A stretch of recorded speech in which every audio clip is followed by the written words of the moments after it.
Good morning friends, मैं Daya Shankar Sharma, high performance coach, motivational speaker, Shrimad Bhagavad Gita का 6ठा अध्याय आपके लिए लेकर के आया हूँ। ध्यान योग, ध्यान योग। मेरे दोस्तों, भाइयों बहनों, मैं आप सभी लोगों का तहे दिल से स्वागत करता हूँ। गीता का महत्व तो क्या है कि केवल धार्मिक ग्रंथ ही नहीं बल्कि जीवन जीने के लिए आपके लिए गाइड है, मैनुअल है, जीवन जीने का विज्ञान है, साइंस है। मेरे दोस्तों, भाइयों बहनों, केंद्र बिंदु कौन है, योगी कौन है, ध्यान का महत्व क्या है, ये हम इसमें समझेंगे, क्योंकि ये 6ठा अध्याय जो है ध्यान योग के ऊपर है। तो योग का अर्थ और योगी की पहचान हमें कैसे करनी चाहिए। योग क्या है? आत्मा और परमात्मा का मिलन ही योग है। श्री कृष्ण भगवान का कहना है। सन्यासी योगी में अंतर क्या है? योगी वह है जो ना तो कर्म से भागता है ना ही कर्म फल से बनता है। योगी वही है जो न कर्म से भागता है और ना ही कर्म के फल से बंधता है। योगी की विशेषताएं क्या है? संतुलित जीवन जीता है, आसक्ति से मुक्त होता है, मित्र शत्रु में समान भाव रखता है, सफलता असफलता में समभाव रहता है। उदाहरण के लिए बुद्ध का जीवन त्याग और ध्यान था, अर्जुन को मिला योग मार्ग, अर्जुन को मिला योग मार्ग। तो मेरे दोस्तों, भाइयों बहनों, योग और जीवन प्रबंधन कैसे करें? ध्यान योग केवल साधना नहीं बल्कि जीवन जीने का तरीका है, जीवन जीने का एक जबरदस्त फिलॉसफी है। संतुलित आहार, नींद और व्यवहार का महत्व श्री कृष्ण भगवान जी का निर्देश है कि अति खाना, अति सोना, अति परिश्रम असंतुलन बिगाड़ता है। ज़्यादा सोना भी नहीं है, ज़्यादा खाना भी नहीं, और ज़्यादा काम भी नहीं करोगे। ज़्यादा काम करोगे तो आपकी बॉडी थक जाएगी, टायर्ड हो जाएगी, तो आपका लाइफ में बैलेंस नहीं बन पाएगा। इसलिए बैलेंस बना के जीवन जीना है।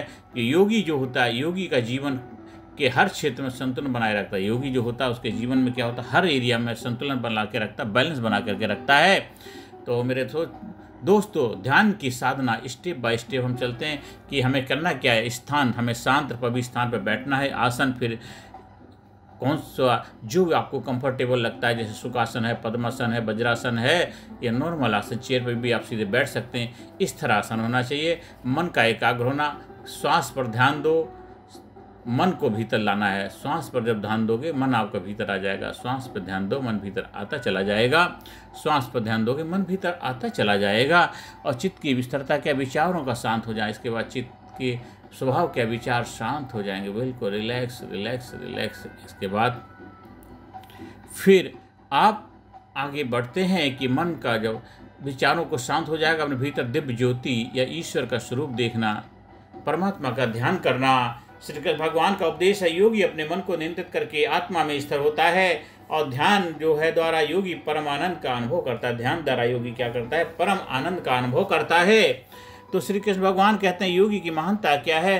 तपस्वियों में से श्रेष्ठ योगी है। विद्वान जो होते हैं उनसे भी ज़्यादा श्रेष्ठ योगी है। कर्मियों से भी ज़्यादा श्रेष्ठ योगी है। और सबसे महान वह योगी है जो श्रद्धा से मेरा भजन करता है, निष्कर्म करता है। सबसे उत्तम योगी भक्ति योगी कहलाती है। निष्काम भाव से कर्म करता, कुछ नहीं चाहिए फिर भी लगा हुआ है, वो सबसे उत्तम योगी भक्ति योग कहलाती है। मेरे भाइयों बहनों, आधुनिक जीवन में ध्यान योग की क्या महिमा है। तनाव, चिंता और भाग दौड़ से भरी जिंदगी में ध्यान का महिमा अपरंपार है। प्रतिदिन 10 से 15 मिनट ध्यान करने के लाभ क्या क्या हैं? 10 से 15 मिनट डेली ध्यान करोगे तो आपको क्या क्या लाभ होने वाला है। तो सबसे पहले आप क्या करेंगे? तनाव, चिंता, भागदौड़ से भरी जिंदगी में ध्यान का महत्व कैसे हम समझेंगे। प्रतिदिन 15 से 20 मिनट हमें ध्यान करने के लाभ क्या मिलेंगे? मानसिक शांति मिलेगी, एकाग्रता मिलेगी, सकारात्मक ऊर्जा मिलेगी और निर्णय क्षमता में सुधार होगा। उदाहरण के लिए समझते हैं, जैसे कि आपके जीवन में अगर सुख चाहिए, शांति चाहिए, समृद्धि चाहिए, तो हमें अपने जीवन में जबरदस्त जोश और जज्बा पैदा करना है। और देखिए, फिर आधुनिक जीवन में ध्यान योग आपके लिए वरदान हो जाएगा। उससे आपके लिए में बहुत सारे जबरदस्त बदलाव आएंगे। डेली हमें 15 से 20 मिनट डेली ध्यान करेंगे तो उससे आपको बहुत सारे लाभ मिल जाएंगे। जैसे कि मानसिक शांति मिल जाएगी, एकाग्रता आपकी लाइफ में आ जाएगी, आपके पास सकारात्मक ऊर्जा का भंडार होगा और निर्णय आज करूँ कल करूँ के चक्कर में समय निकलता जाए, निर्णय क्षमता में क्या आपके सुधार आ जाएगा, इंप्रूवमेंट आ जाएगा। उदाहरण के लिए कई कॉर्पोरेट लीडर्स और सफल व्यक्ति ध्यान से शक्ति प्राप्त करते हैं। ध्यान हमें शक्ति देता है, ऊर्जा देता है, ध्यान में पावर देता है। अगर आप करेंगे तो आप जबरदस्त रिजल्ट हासिल करेंगे। अंत में यही कहना चाहता हूँ कि 6ठे अध्याय का सार क्या है। योगी जो होता है संतुलित जीवन जीने वाला होता है। यो ध्यान जो करता है मन की शांति और आत्मज्ञान का मार्ग खुलता है। ध्यान जो करने वाला रेगुलर होता है उसके में मन की शांति मिलती है और आत्मज्ञान का रास्ता प्रशस्त होता है। सच्चा योगी है भक्ति योगी। सच्ची योगी क्या है? भक्ति योग है। सच्चा योग जो है भक्ति योग है। और मेरे दोस्तों, भाइयों बहनों, ध्यान योग के जीवन की सबसे बड़ी साधना, ध्यान योग जो है जीवन की सबसे बड़ी साधना, जीवन की सबसे बड़ी साधना है ध्यान योग जीवन की सबसे बड़ी साधना है। मेरे दोस्तों, भाइयों बहनों, योगी जो होता है संतुलित जीवन जीने वाला होता है। योगी जो होता है, योगी लाइफ क्या होता है? संतुलित जीवन जीने वाला होता है।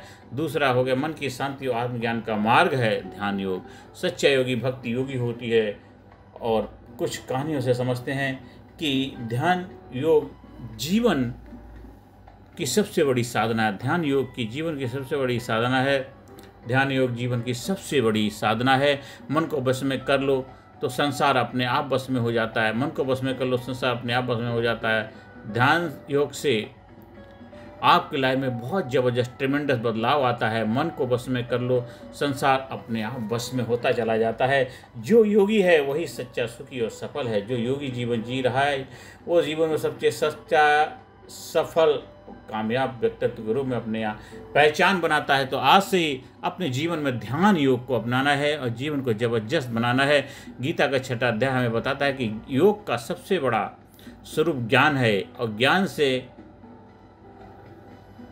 ध्यान सबसे ऊंचा स्वरूप प्राप्त करता है। जब हम भक्ति और ध्यान के साथ कर्म करते हैं तब हमारा जीवन सफल और परमात्मा से जुड़ा हुआ बन जाता है। सफल, सार्थक और परमात्मा से जुड़ा हुआ महसूस कराने वाला बन जाता है। मेरे दोस्तों, भाइयों बहनों, अगर आप इस अध्याय को अच्छी तरह समझेंगे, अपने लाइफ में मनन करेंगे, आपके जीवन में बहुत बड़ा बदलाव आएगा, बहुत बड़ा जबरदस्त क्रांतिकारी बदलाव आएगा।